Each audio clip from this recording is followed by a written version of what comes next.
All right, Hyatt family, I want to give you a little update on your girl Parker. Show you how she's doing, talk to you about where we are in the training process. You keep an eye on how we're making progress. Parker's been here for, not quite a month yet, something like that. So far, we're off to a really good start. I'm real happy with her.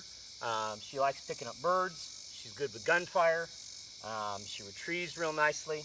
And so now we're kind of getting to the state where we start really formalizing her obedience. And what I mean by that is we're at the point where I stop asking her to do things and we start telling her to do things.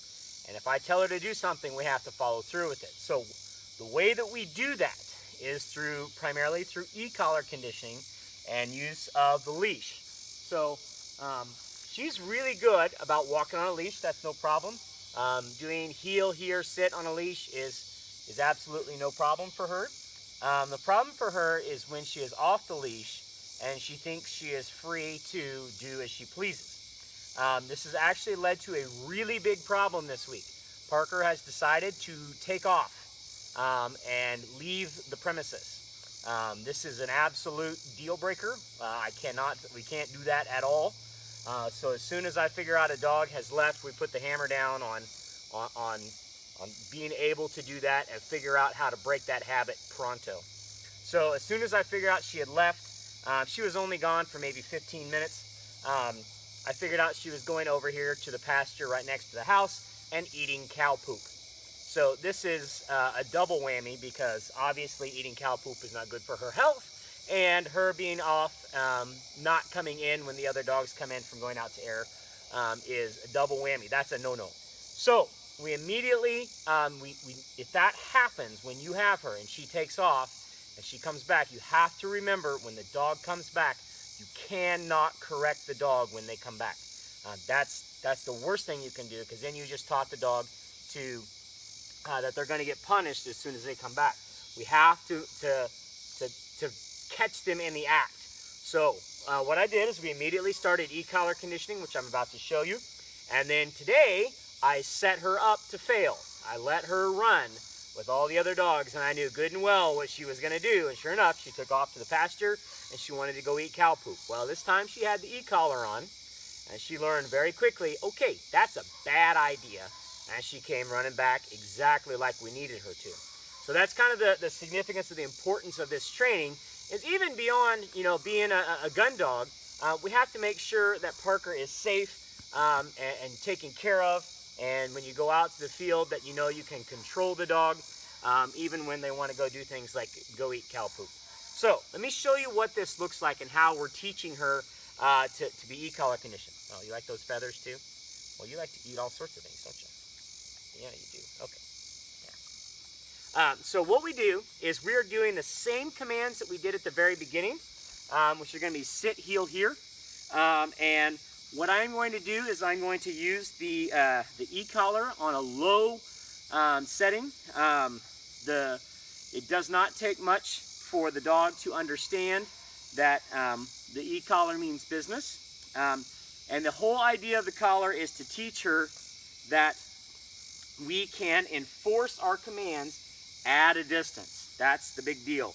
Because any dog is going to mind me or mind anyone else, generally when they're on a leash. You can control them very quickly. All the e-collar does is replace the leash. If I had a leash long enough that wouldn't tangle all the way out to the cow pasture, I could have said, Parker here, and pulled on the leash, and she would have come to me. But when there's no leash on her, she thinks she's free. Dogs do this all the time. So all we have to do is teach her that electronic stimulation means the same thing as here when we pull on the leash. The way we do that is through classical conditioning, where we simply do the command with the leash and push the button at the same time. That's the catch. So the way this looks is I'm going to walk her at heel, and then I'm going to let her get ahead, and then I'm going to be every time on this session, every time I say the word sit, I'm going to press the nick button, and every time I say the word here, I'm pressing the nick button.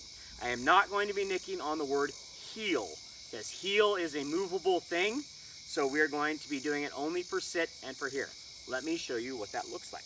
Okay, Parker, heel. girl. Heel. Good. Parker, sit. Very nice. Good. And I don't know if you can see that there, it's getting dark. She licked her lips. And you may see her sit, lick her lips, or flick her ear, or twist her head. Those are signs that she feels the stimulation. It's very mild. I test the collar on myself, on my arm, every single day when I use it. It's very mild, but it is something that she can feel, but not necessarily, there's obviously no pain with it. She's not howling, she's not whining, there's none of that. So we can simply press the button when we say sit. Notice how nicely she sits here. Now I say that. Heel. Good. Sit. Good girl. She sits here very nicely for about 20 seconds, and then she's like, I gotta move. Okay. So now, let me show you the here command. What? Parker, here, here. Sit. I'm gonna have her sit in front of me. Good. Parker, heel. Good. Heel. Sit. Sit. Now, right there, when she didn't sit immediately on the first one, I went from a low 2 to a medium 2. That's a slight increase, very mild, but it is something that's a little bit more. So we want her to be able to know that if she doesn't do it immediately, she's going to get a follow-up. So that helps us sit, reinforce wanting to do it right on the first try because the next one is not as nice. Good girl. See one more time. Heel. What? Here. Good. Here. Sit. Very good. Good sit. Heel. All right, so what we're seeing there is I want Parker sit, sit. I want her to be able to sit sitting in front of me, and I want her to be able to sit in the heel position. So there's lots of things going on here, and all of this is prime time for learning this because right now, I'll send you a picture along with this video. You can see her big dog canine is coming in right beside her puppy canine. So right now we're teething, retrieving. I can't do much because her mouth is going to be sore. So this is prime time to get her e-collar conditioning done, get her obedience lined out, and then we'll be in good shape to start force fetch here in a few weeks once we got that all lined up. But all in all, I think we're off to a great start. She's learning, and she's a very enthusiastic dog, so we're off to a good start. Good girl, Parker.